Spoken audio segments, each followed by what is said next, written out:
Good day, folks. Welcome back to another tying video. Today we have a ASB red rib on the menu. This thing is a staple in the interior, and I'm kind of shocked we don't have a video on it already, but we don't. So let's go ahead and tie one up. So I've got a Daihatchi 1760 in the vise, and that's in a size 14 with a corresponding 3/32 black nickel bead.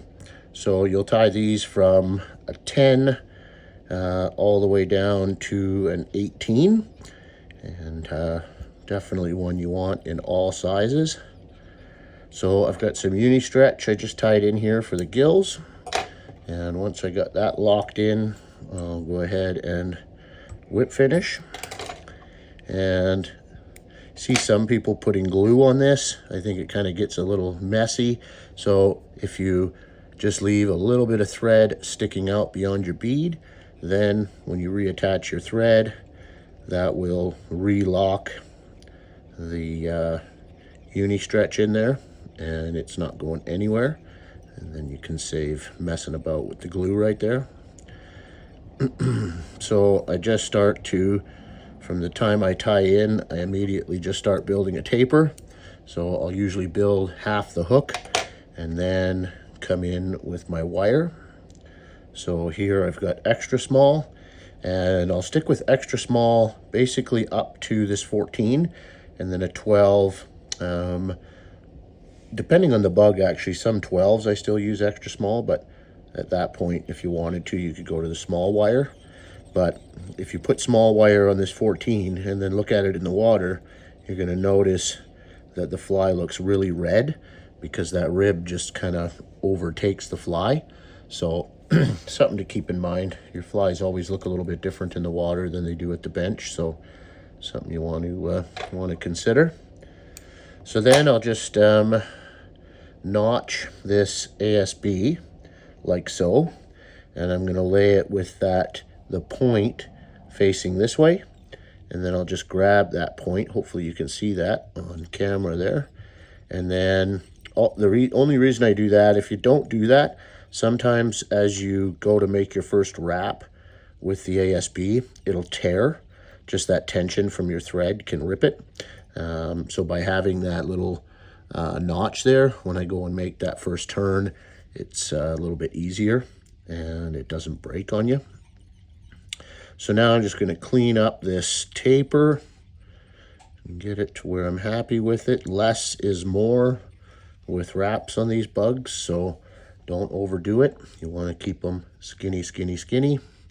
So then I'm just going to tuck that first wrap and then lay these side by side. I don't really want to overlap, and I don't want any spaces in between, so just keep them nice and tight to each other.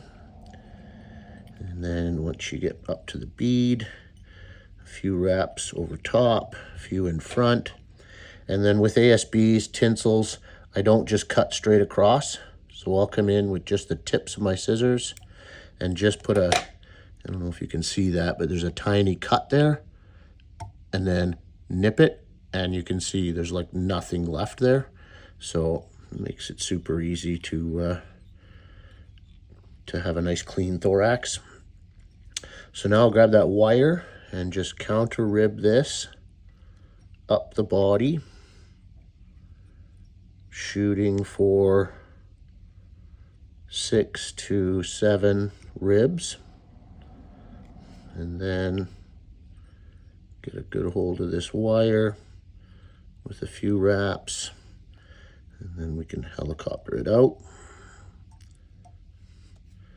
Once again, spin my bobbin just to flatten everything out, and then I can place wraps exactly where I want them to cover the rest of that wire, just like so. And from there, come in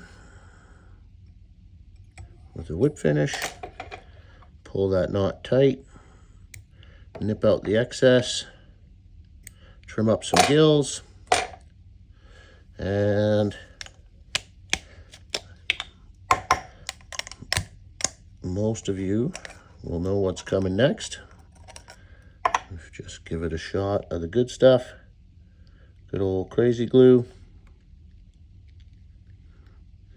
Nothing out there will hold flies together as good as this will. And ta-da, that's all there is to it. So, pretty straightforward pattern, but probably the most fished chironomid in all of the interior, if I had to guess. If not, very, very close. Between this and a zook, you could catch a lot of fish.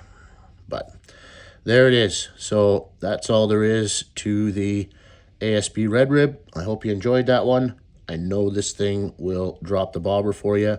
So twist them up and have a bunch of them ready for next season. And until the next one, cheers and tight lines.